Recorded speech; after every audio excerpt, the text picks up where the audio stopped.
So this is a very bizarre situation that I find myself in. Insofar as I was planning to teach you on Galatians chapter 2, and now I realize that this is Galatians 1. Well, we can, I can always improvise, and I'm perfectly fine with doing that. Sometimes it's also good to do a Q&A, and that's often an option when I'm in between books. So we could go either way. I'm your man. I don't have a problem with that. Dr. Ball? Yes. Do you have any insights to us on the James Whitfield? It's just that as more things come in, it's just demonstrating what you could already predict. It's always more amazing than you thought.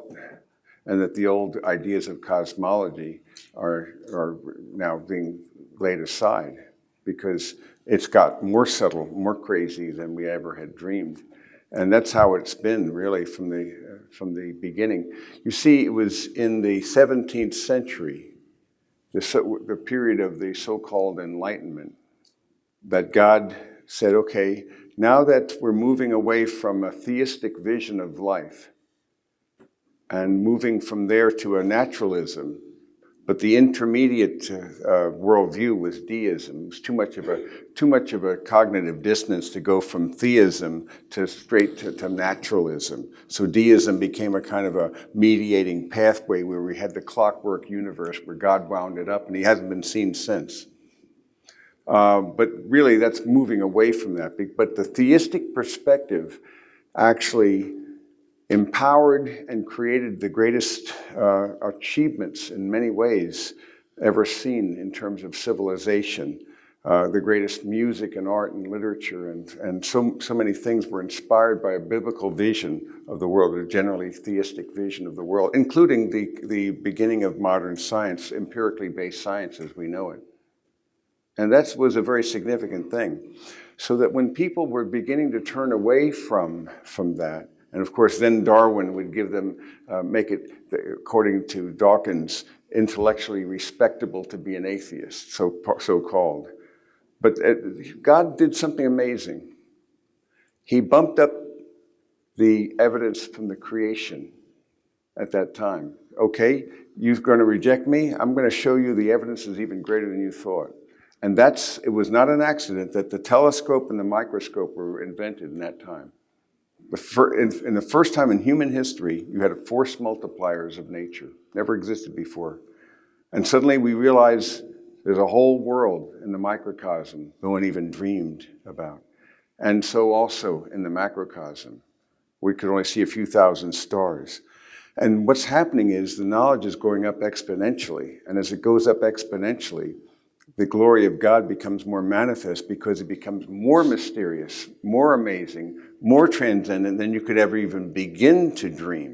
And that's why I love this. We're working on a museum of created beauty, to use beauty and the nature of the world itself to reveal the glory of God in a way that's never been seen before. So it's amazing to me. It's a great time to live. So ironically, God's using science and technology in order to actually demonstrate his greatness.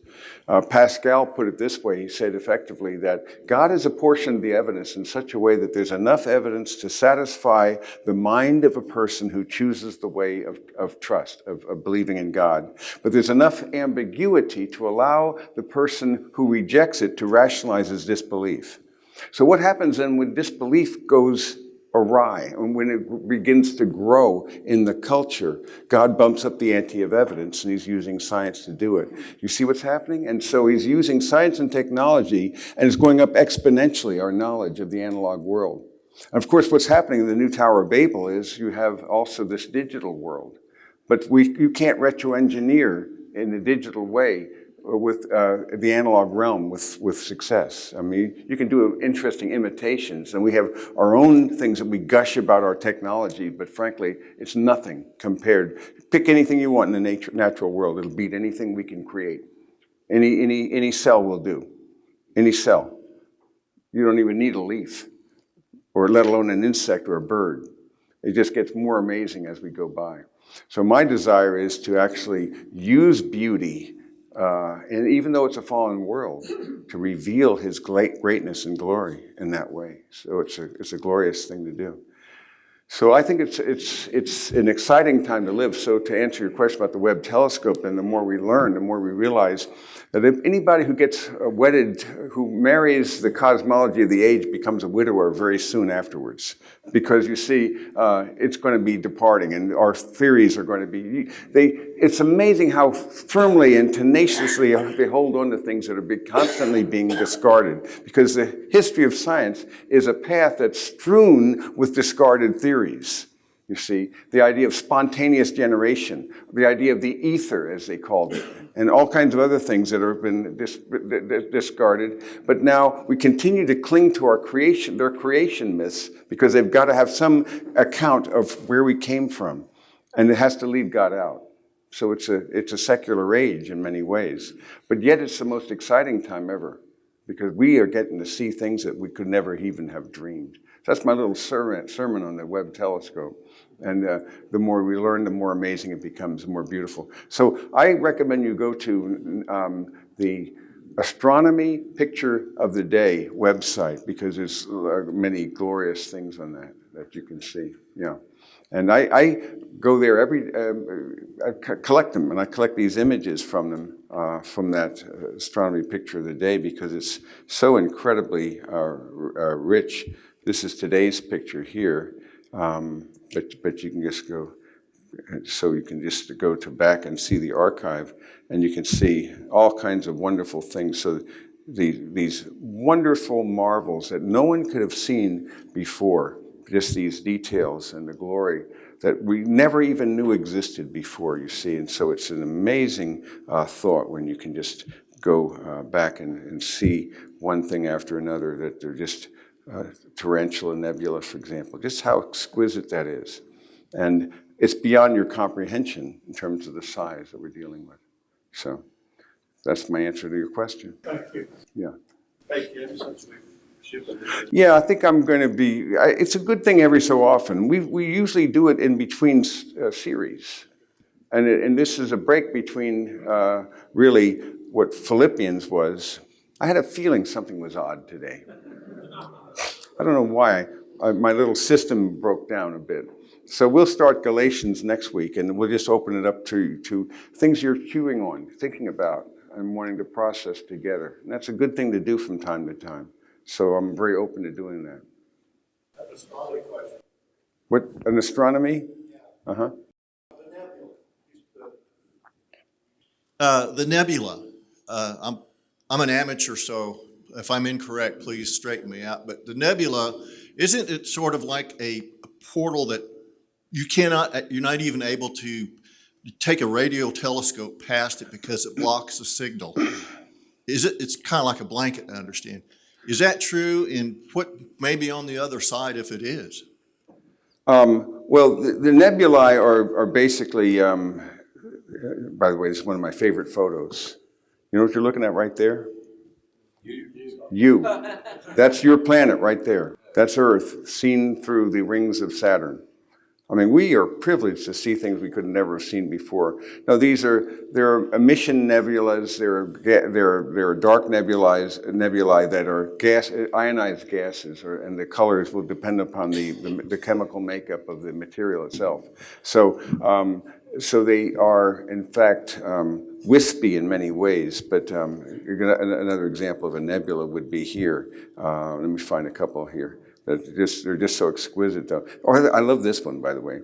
This is the moon in various times. It has all kinds of colors, according to various situations. But a nebula would be, in fact, we're going to have a room with nebulae here in the Museum of Creative Beauty. We're working on that right now. But this would be an example of one, you see, so that you have the light itself, and we have, they're broken down into various categories. This is one of my favorite photos, by the way. This is Uranus, and you can see the rings. And we didn't know it had rings before, as Neptune also. So wonderful marvels that were invisible, unseen, unknown in the past. So nebulae, here's another example of that. So we have them in our own galaxy, and we see them also in one of our satellite galaxies, the larger and the smaller clouds of Magellan.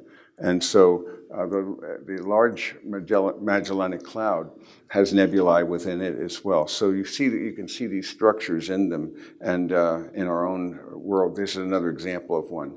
So some of them are quite beautiful. And we didn't even see these things before with this clarity as we now see the option that we have. So our own area, but we happen to be in the right place and for the perfect observation to be able to see, because we're in between these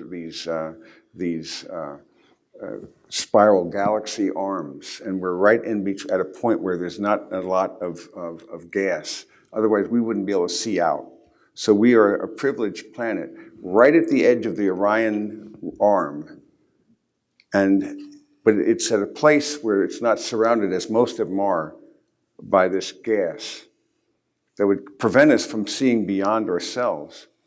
But at the same time, we're able to look inside, able to look outside. It's just the optimal place, and it has to be a 4% galactic habitable zone. I'm almost tempted to show you a thing on that, on astronomy, because it'd be easy to do, the fine-tuning of astronomy. But there's in the whole galaxy, though, there's only a 4% ring around it where you can have life. Because if you're too close in, it's just the radiation is too great, too close to the black hole and so forth. Too far out, there's these nebular clouds and so forth that prevent the life. So it turns out to be just a perfect location at the right place, at the right galaxy, at the right location in that galaxy, the right kind of sun, the right kind of planet, the right kind of moon, and the fine-tuning parameters become so elaborate. I'm tempted to show you a little brief thing if you want. Oh, do? Oh, do. So design and astronomy. Richard Dawkins, the universe that we observe has precisely the properties we should expect if there is at bottom no design, no purpose, no evil, and no good. Nothing but blind, pitiless indifference. That's a depressing sculpture, isn't it? Yeah, that's a happy guy. But actually, the fine-tuning of the cosmos is so utterly profound. Rare, unique, complex conditions are required for the sustaining of life. Interconnected, interrelated life support systems. You have to be in the right galaxy. It has to be a spiral galaxy. Only they can provide any safe zone. I won't go into details here, but if elliptical galaxies don't work, irregular galaxies don't. The Milky Way is in the top 1% to 2% most luminous and massive galaxies, and it attracts helium and hydrogen, building heavy elements, probably closer to 400 billion stars now. But the idea of the safe zone, as you can see here, that's the safe zone. And so there's the outer arm here, and so we're in the Orion's arm, but you can see we're in this area where we're not full of dust. So we have the perfect place for us to be able to see it. But these giant molecular clouds, the high radiation, and so forth, wouldn't work. So there's only this one right place in our galaxy to fit. It's just a Goldilocks universe. And just the right planetary orbits that are nearly circular, so that the gravitational pull is going to be, there's a steadiness and predictability, that you need a Jupiter-like planet to actually be a shield to protect us from deadly comets. And Saturn and Uranus are comet catchers, and Mars and Venus take asteroid hits for us. And then the moon battle scars, you can see the backside of the moon here.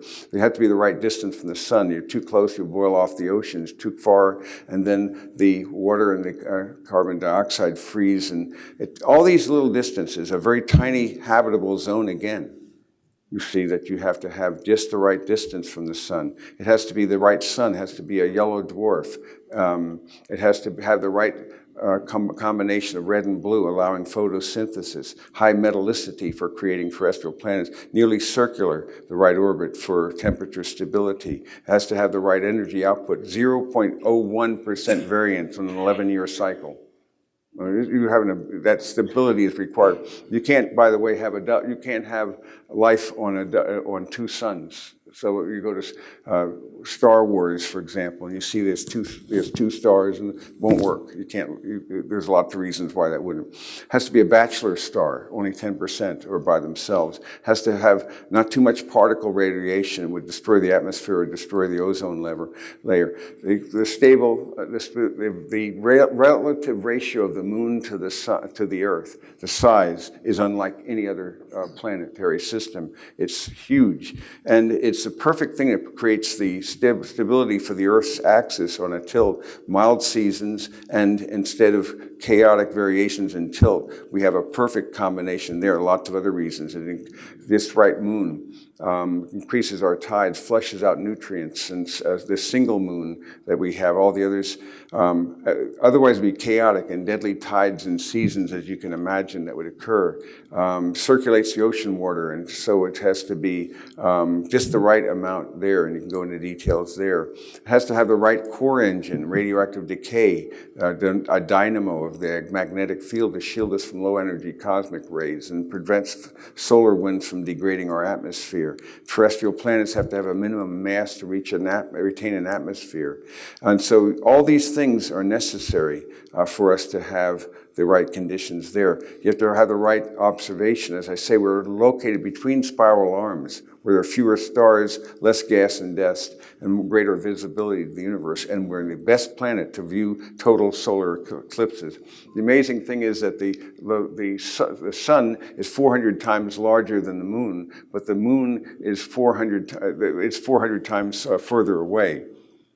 So it works out that they actually, when they occlude, they're actually a perfect fit. And it's the only place you could conceive of. The probability of that is so vastly diminished. But it's because of that we're able to see things about our sun that you could not have seen the corona and things of that sort before. I want to believe. So just probability of 200 finely tuned parameters occurring by chance. We're being most generous when we say 1 chance in 10 to the 215. Here, the Xeonians came with the answers to many secrets of the universe. Verne, regrettably, came with thick glasses in his deer rifle. So these are the Xeonians, you see. It looked like I have a can for a head. You get the idea. I don't know why I have that in there. The chances, though, to get heads 50 times in a row, you'd say it's not even a chance, but this is 10 to the minus 215. It's so low. I don't know why. Why do I have his brain there? I don't remember. But there are all kinds of implications of this. And so we can see that there's reasons why this information is not being allowed. So it's this irreducible complexity makes Darwin's theory absolutely break down. And biochemistry describes intricate molecular machines that are irreducibly complex, and specified complexity identifies information-rich sources belying their intelligent cause. So the Darwinism can't account for any information, the origination of information. Again, the nature of the DNA, the most complex protocol of information ever even conceived. And then also paleontology, abrupt appearance and then sudden and stasis, and then and that's about the way it works. It's exactly what you expect. Fine tuning of the cosmos. So you have only 3 options. It had to be there. No, when the turtle's on the fence post, that's one option, but that's not a good option. The other options are chance and design. You tell me which one has a better chance. Did a tornado blow it there? So we have this kind of it used to be faith in the designer. They called it the God of the gaps. Now it's evolution of the gaps. Because the more scientific evidence that comes in, the more they're in the defensive. And so their system is breaking down, and it's going to be a paradigm shift. They're going to move away from the typical neo-Darwinism of mutations and natural selection to account for this, because it doesn't work. It's getting thinner and thinner. But instead, what they're going to come up with is some kind of I think, kind of a panentheism, some kind of a concept where it's the intelligence is actually in the substrata of matter. It's crazy notions, but that's what they're going to do. Anything to avoid God. is the cause. But here's you weigh the evidence. Is there any case that you know of where the effect is greater than the cause? Can you think of any? I can't. And yet we're being asked to say no design produced design. Mindlessness produced mind. The accident produced intentionality. Non-living things produce life. Purposeless leads to purposeful. You can see the point. You weigh the two together. Common sense in the painful, obvious evidence, but it's a kind of a thing that we have to have our creation accounts, our mythologies of our day to eliminate God. And so now we're, however, moving more to a vulnerability to ancient paganism, as in many ways as well. We're becoming that, we've moved so far away. That was the end of that presentation. But this just some highlights of a presentation I did. So for what that's worth, yes. You want to stay on this, or do we switch gears? He's going to go first. We can switch gears, yeah. If somebody has a mic or something, what? Oh, okay. Okay. So there's a lot going on about artificial intelligence. Yeah. And there was an article earlier this week about a gentleman predicting that artificial intelligence is going to write new scriptures that might produce new cults and new religions.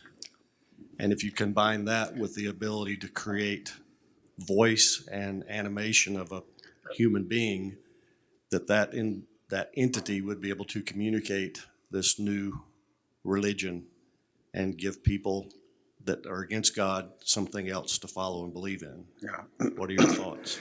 Well, first of all, what they call artificial intelligence, I call algorithmic intelligence.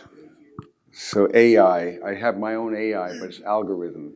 Because the other gives the illusion that there's a consciousness. There is none. It's totally derivative from mind. So when you see this chat, CRT, and things of that sort, they're taking things that minds have created and then manipulating that. If you don't have constantly new, fresh material from minds, from people who actually created that, it'll quickly dissolve. It would dissipate. So all it's doing is reassembling things and having the illusion of creating poetry or art and so forth.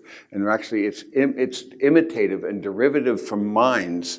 But at the end of the day, it itself, without having a new, fresh input, would diminish. It's not that the thing has a consciousness, that it has awareness, that it has that it's like an entity. They want to suppose that there's this whole idea of a singularity that's going to happen, and that's just not going to be the case. Inanimate objects cannot think, period.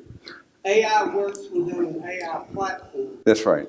So it has to work within its own constructs and playing by its own rules. The problem is, though, that you're getting to a point where the sophistication of manipulation of videos and photographs and so forth is beginning to get so great. So how can you determine what's real and what's not? There's a thing called Benford's Law that actually helps us with that, because it turns out that there's a mysterious thing that actually it follows that in any array of informational objects, whether it's zip codes or capital cities or something, that the number 1 will appear 30% of the time. The number 2 was 17%, the number 3, 8%. It's an exponential, it's a logarithmic diminishment. And no one fully grasps why that is. But it's an amazing thing. And you can't manipulate this. So if you try to cook the books, Benford's Law will show it's not following that pattern. And so it will actually, you can't make it do it. So every time, for example, you compress a photo, if you try to Photoshop something, what you've done is compress the data, so it moves it away from the true thing. It would follow that natural pattern to an artificial thing. That's why the government uses it for actual tax fraud, and voter fraud as well can be used, because it can pick out any of those things, because anything that's been fudged. So there is happily a vehicle by which you can determine one from the other, but it's getting scary because most people are going to become incapable of determining one from another. My question, it's okay to switch gears? Yes, it is okay to switch gears. Okay, so could you comment on Christian nationalism and the prevalent the prevalence lately, as of late, to invite political leaders to churches, military leaders to churches to speak, and just how do you see that in the I'm big going to picture? defer to my friend Stuart McAllister on that. Come on up, or grab your microphone, yeah. This is a little a thorny one, I think, in the current situation in America. I think there's a history behind here. So the short answer at the moment is that our citizenship is in heaven. That's our primary calling. We are called to the kingdom. So when Jesus, before Pilate says, "My kingdom is not of this earth," now that's not therefore a recipe for disengagement from Christian involvement. The struggle we always have is what does it mean to be in the world, not of the world, but for the world? I think the first thing is that there's been a blurring of the lines because there's been a loss of Christian identity in the West and in America. And so as Christendom has come down, the privilege and position and power that were ours historically because of a gospel and some Christian heritage has been lost, and the sense of grief and the sense of loss is driving many people to try and think that the answer is in power. The answer is always in the gospel first. The problem at the heart of America or the heart of Scotland or the heart of Germany is the problem of the human heart. And the German church made this same mistake, by the way, because what happened, German nationalism, many of the churches went to be Reich bishops, supporting the Führer, and the Barmen Declaration was written to talk against idolatry, and that meant the confessing church. Many of those confessing church pastors ended up in prison or executed, as was Bonhoeffer. So the choice is not between God or America. The choice is between the gospel in America with the consequences. And the danger is, I think, when we lose sight of our primary calling to preach about Jesus, the cross, the kingdom. What is our call to God? To love the Lord our God with all our heart, to love our neighbor as ourselves, to love our enemies, and to preach the gospel. That's God's means of change. And it doesn't mean we disengage from citizenship or from moral obligations or for, all those kind of things, but we have to do within the spirit of the gospel and within the parameters of Christ. And I think sometimes the line gets blurred because we feel the need for identity, we feel the need for taking back power, and therefore Christian nationalism becomes the agenda. I know there's elaborate books written on this. Those same books are being deconstructed thoroughly. Sometimes we need to get to the point, where is my heart in this? So my plea is just as Scottish nationalism was an entry in my country, I wrestled with this in the Balkans when I saw Serbs killing Croats, Croats killing Serbs, Bosnians, and I sat for hours with pastors, each defending why they should be killing each other as Christians. I'm talking evangelical Christians. So once you start going down this road, it's a virus, it's a poison, and I would say guard your soul and keep your eyes on your king. See, when you consider that the Great Commission was to do what? Not just to preach the gospel, that was not the commandment, is to make disciples. It has never been God's intention, when I read the New Testament, this is not a theocracy. It's not God's intention to bring society into conformity with God's expectations. Only the king will be able to do that. You see, the king is coming, and when he comes, he will right those wrongs. We fall off the horse on one side, get back on, and fall off on the opposite side. We are creatures of extremes. And so we have to have a tensioned interplay here, where we realize our call is to be agents of the new creation, agents of what is to come, agents of light and salt in this world, so that we can realize that our weapons, our warfare is not against flesh and blood, but against spiritual forces, principalities and powers. At the same time, we pray, of course, for these things. We pray for our nation. We pray for all these things as we're commanded to do. But at the same time, though, it's intriguing that the New Testament focuses on the actual spread of the gospel and through discipleship, and to the Great Commission is to make that happen. And the more we are aligning ourselves with him, the more it will align then we are salt and light in our spheres of influence. So that if you're in politics, if you are a lawyer, if you are an academic, you're called to be grace filled salts and agents of love and truth.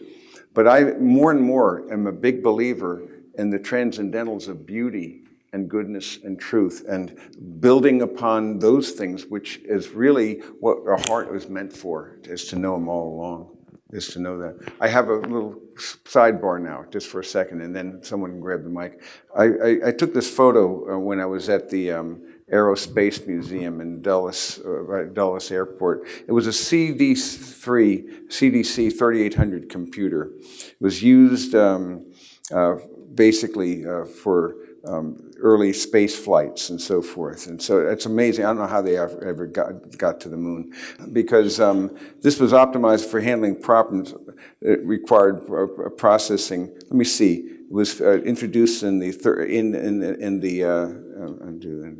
and it had a memory of 128 kilobytes, a 48-bit word length. A full system cost $2 million. It filled a room. And you compare that with a smartphone now. You see, you're on that level. Your smartphone would cost about $4 billion. You see, or more, the equivalent technology. Now, what's happening though is that there are some people who are gushing about this singularity, Ray Kurzweil and others, and they talk about how, and it's true that the computer rankings and the analytical engine, Charles Babbage's invention and so forth, and IBM Tabulator, and then it goes up very interesting how we get to the IBM 62, IBM PC. This is when I got my first computer, was the IBM PC. And it was in the early 80s that I did that.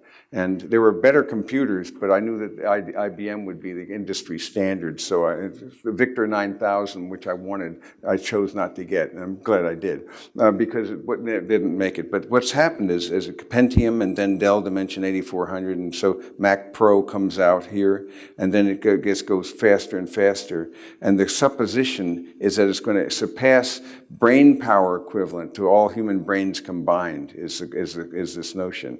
What they're failing to grasp is it's again a capacity to do things in an iterative way, but in a way that is not conscious or anything like that. Let me give you an example of something more impressive than even what we can do with AI. It's your body's, take any cell in your body, it's manufacturing about 2,000 proteins a minute, and we can't create one protein in the lab. We can't create a protein. Making them, and nobody knows how it's doing it, and how it not only puts them together, the speed at which it does that, and has to go into the actually nuclear pore contact and complex, and it has to actually find, it has a messenger, and it has to find out what part of the DNA, and you're talking about 6 feet of it, because it's 3.4 billion nucleotides. And it has to uncoil it and take it apart, and then build it backwards and forwards at the same time, and then send that thing out back into the cytoplasm, and then it goes into a ribosome, which actually then takes the 20 amino acids, and this tells you which one to put next and put them in a sequence, and then it has to pack them together, and it has to then have a primary structure, then it has to fold it into a secondary, and then a tertiary and a quaternary structure, and each one has additional information on the three-dimensional topography, and nobody has a clue as to how to fold a protein. And we're creating these things. This is creating things much more brilliantly and amazingly than any computer we could ever dream of. And that's in one of your 100 trillion cells. You see, you want to be impressed, don't look at the works of men. The works of God, and that's why I'm saying that God is revealing His works that we hadn't had a clue. I never knew. I couldn't dream it, you see, and it's an amazing thought. I saw Contact again. Remember that film with Jodie Foster and that? And she's amazed, and she goes off. The aliens tell them how to build this machine. She sees this galaxy I never knew. There's a sense of awe and wonder and so forth that does take place there. But the idea of awe and wonder, I am now believing more and more that God is using the natural world and using science and technology to reveal Himself in ways that were even undreamed of before. And it is, in fact, a force multiplier for worship and awe. If you actually use it in that way, it's an amazing thought. So I just love that concept. So it's our new Tower of Babel, though, is for our concept. That we have the illusion of control and of power. To slow down the information flow here. Yeah, we'll slow it down. That curve kind of looks like Moore's Law. Is that Moore's Law? It's like Moore's Law. Yeah, Moore's Law it doubles every So- for 2 years.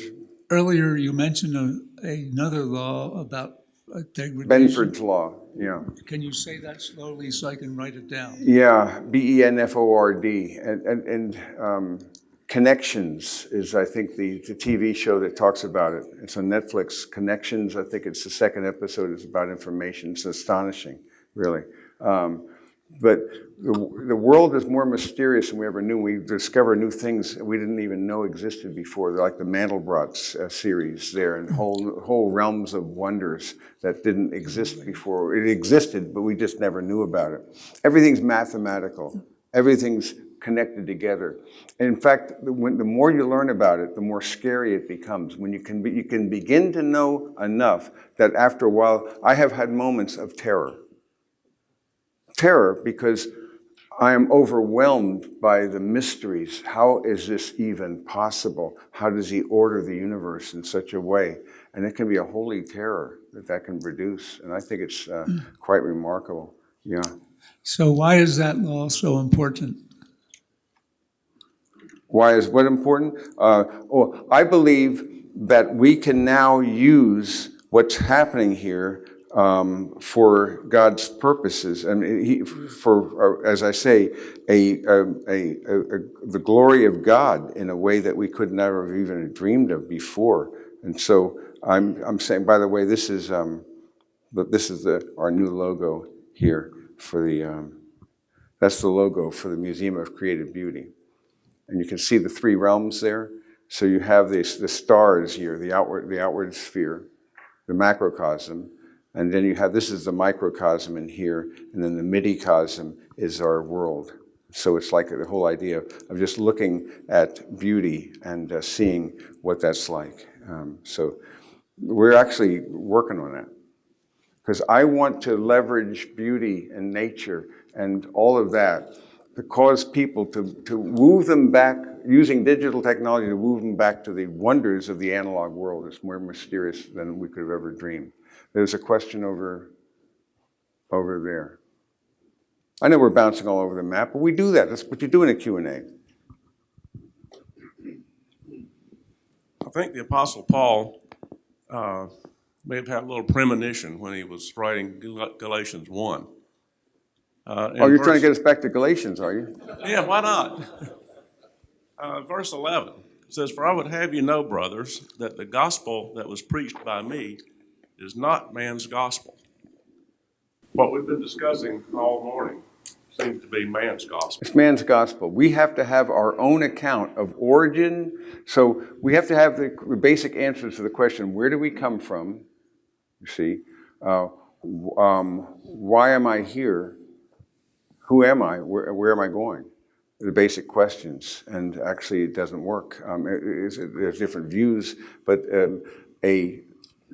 basically a non-theistic perspective, a naturalism, doesn't provide answers to that, because you have two things. You have human reason, rationalism, and you have empiricism, but that will only carry you so far. It will not give you answers to those fundamental questions. You need a third way of knowing. The third, besides reason and or rationalism and evidence and empiricism. So you have basically your mind and you have your senses, and we learn much from that, but we can't get answers to the biggest questions of life. That requires a third way of knowing, and it's an Archimedean reference point. It's a point that you have to be off the world in order to be able to lift it. In other words, you have to have a point of view that's above the sun, not under the sun. as Ecclesiastes describes it. And so what's an eternal perspective in this temporal arena? And unless God has decisively revealed himself, and of course, that's the whole point, as indeed he has. And the text that I love to use for that purpose is going to be Hebrews, particularly chapter 1, where I see, after he spoke long ago to the fathers in the prophets, in many portions and in many ways. So what are the portions and ways in which he's spoken in the prophets in the past? How did he communicate himself before the advent of his son? Dreams, visions, the Urim and the Thummim. Yeah. You also, of course, you had the law itself. You had his mighty works and all of those things. And then, of course, the prophets and the oracles that were there. Many wonderful things, but in these last days, it tells us he's spoken to us in his Son, whom he appointed heir of all things, through whom also he made the world. So here we have the Logos, the one who is always with God, and he is the radiance of his glory and the exact representation of his nature, and upholds all things by the word of his power. So when you want to amplify your vision of who Jesus is, look at the galaxies, look at the cosmos, look at the mysteries of this world, and you'll realize it's more astonishing than you could ever imagine. And it says, when he made purification of sins, he sat down at the right hand of the Majesty on high, having become as much better than the angels as he's inherited a more excellent name than they. So God has revealed himself in so many ways, but most decisively in his Son. And so this is why I talk about the 4 words of God, because the 4 words of God is God's infinite word, which is being revealed in his general revelation, the microcosm, midicosm, and macrocosm. That midicosm, remember, is just this 12-mile thick membrane around the earth. It's a spherical membrane. And compared to the size of the earth, it'd be like this a coat of paint on a billiard ball or something like that. That's how thick it is. All of life, based upon fine tuning, it appears. Now, that in context, what a waste of space. The idea, if there's 4 times it's used in that film, I found. But if there's not other life out there, what a waste of space. No, as we now understand from the fine tuning, it required a universe this big and of this nature in order to create the conditions in which we could have this one conversation. That we are the privileged planet. And it's not that we're at the center physically of things, but we are at the place of God's purposes, and the one who made the world now entered into the world. This is the most astonishing thing when you realize that the inspired word, which is his special revelation, and these 3 are all special revelation, but remember, what does that special revelation do? It points to the one who would come. And so it pointed always to the incarnate word. He was the fulfillment of that. Beginning with Moses and all the prophets, he spoke to them all the things concerning himself. It was about him. But then the most amazing thing of all for me is that he now is the indwelling word. So that the one who made the cosmos, the galaxies, the estimate now is that there are maybe 200 trillion instead of 200 billion galaxies. And the estimate is maybe 400 billion per galaxy on average. That is far more now stars in the visible universe than there are grains of sand on all the beaches and all the deserts of the world, by a factor of 10 or actually more now than that. Yet he names them all he knows them all by name. And by the way, that matter and energy we're talking about is presumably only about 4% of reality. Because there's this thing they call dark energy and dark matter. They haven't a clue what it is, so they just call it that. But we're clueless about that. We're talking about the strong force. What holds the protons together in the nucleus of an atom? No one knows. And so we call it, it's a strong force. What is that? Well, it's got enough power that if you could take the strong force in a teaspoonful of water, it would be strong enough, it would have enough energy to actually drive the QE2 from Liverpool to New York and back in 1 teaspoonful of water. No one knows. But if he were to remove that strong force, all things would dissipate. It reminds me of Colossians chapter 1, where there you can see in verse 16, by him all things were created, both in the heavens and on the earth, visible and invisible, whether thrones or dominions or rulers or authorities, all things have been created through him and for him. He is before all things, and in him all things hold together. The word systemi, that hold together, means that if he's the one who keeps it going, keeps it together. If he were to remove the strong force, even for a microsecond, all energy, all matter, which is all this is slowed down energy. It's compressed energy. But it's not actually solid at all. If he were to remove that for even a moment, everything would dissipate into energy. There'd be no more matter, you see, just like that. Nobody has a clue, but he's holding it together. And then the one who holds it together is where does he live? He lives in you. He's the indwelling word. So the more you learn about it, the more astonishing it becomes. The uniqueness of Christianity is an astonishment to me. The concept of, do you know of any other place where you're going to hear about something that's all other than religion, which is religion's our attempts to reach God, placate, bring him down to our level. Here, God's the one who pursues us. Here, you have the divine Trinity, the three-person God, one, so that he's the basis for community. He's the basis for relationship. He is also the one who, in the mystery, has actually made himself man, became man with undiminished deity. And he comes not to live, but to give his life on a ransom for many. The mystery of why did he love us so much? To do that, to pursue us. I don't know of any other Savior. People say there's another way. Tell me another. So the more you learn about it, the more astonishing it becomes. The more amazing it becomes, and the more it tells us unique truths about you and me, that you, according to Scripture, are a spiritual being. That's your deepest nature.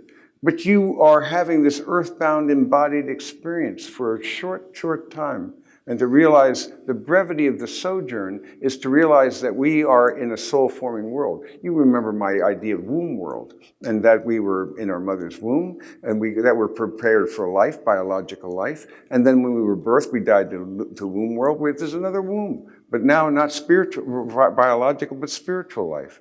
And now the spiritual life is actually in us, and it's preparing us so that what we call death is really a second birth canal. I love to use that metaphor, because you see, we're not in the land of the living going to the land of the dying, are we?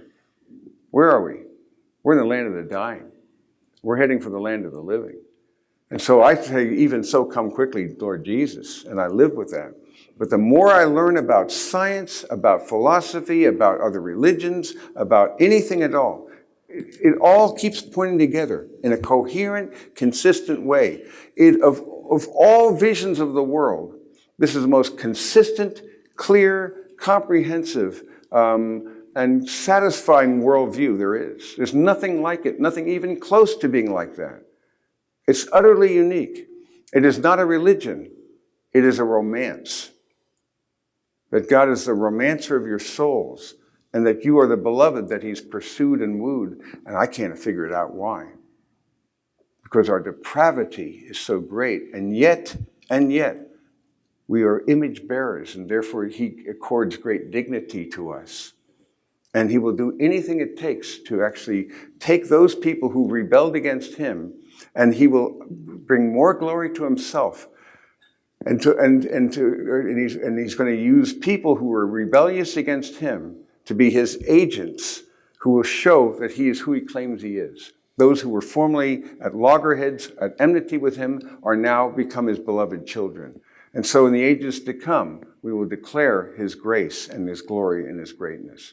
So that's a lovely way of living, a lovely way of thinking. See, I try to tie it all together at the end. Yeah, this seems like a very elementary question, but I'd like to hear your perspective on the day length in Genesis 1. The length of the day Oh, in the length Genesis of the day, 1. yeah. Yes, it seems to me, for example, in Genesis, it tells us in 6 days he created the heavens and the earth.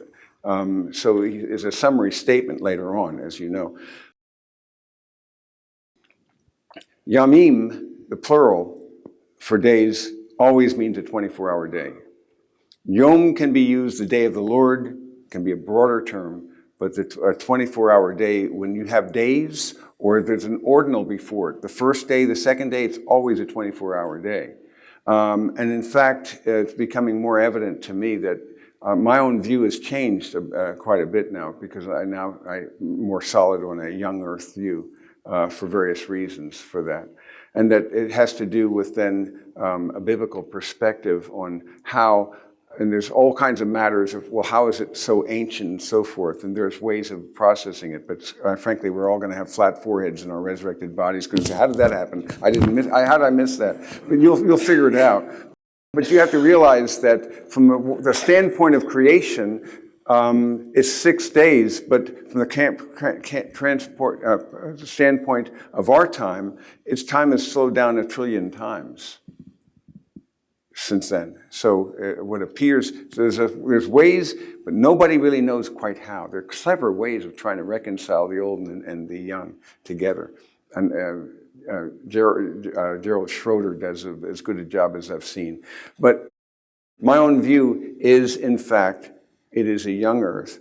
And one of the strongest arguments for that is a universal flood. And it's pretty easy to show why the flood was universal. A lot of reasons for that. And we could do that if you want sometime. But so my own thinking then is that it is, you just take the material on face value, and that's what it comes out to be.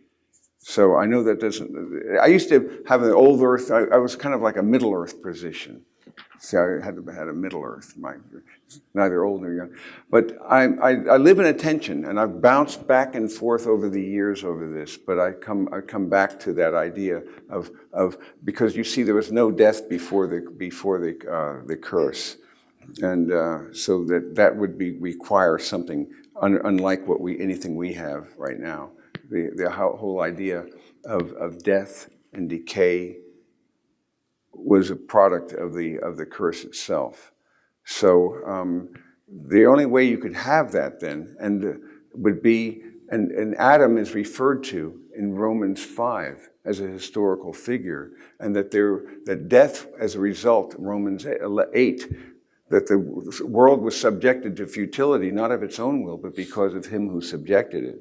And so the whole idea of, let's see if I can find this is my paper on the first and second laws of thermodynamics in the Genesis creation account I wrote back in 1968 when I was at seminary for less than a year. And I was a believer for a year and a half at this point. It was kind of a wild thing to write. But I go down to the bottom of this thing, and I ended up with this little chart here. I found this thing, and I forgot about this. And then I made it a little bit nicer looking, and so I changed it to this, you see. And that's pretty much where I think the first law was imposed, and with the creation, the second law was imposed, and then there's a parallel here. The second law is going to be removed or diminished, greatly diminished. The first law, and then go into eternity. There's a parallelism. This requires, though, to have death, no death before the fall, before the curse. Rather, going here. So if I go to Romans chapter 8, and we'll stop because we're almost out of time, I think. But if you look at Romans 8 and you realize when he says, the creation was subjected to futility not willingly, but because of him who subjected it, in hope that the creation itself will also be set free from its slavery to corruption into the freedom of the glory of the children of God. You see, the whole creation groans and suffers the pains of childbirth as a result of our own curse.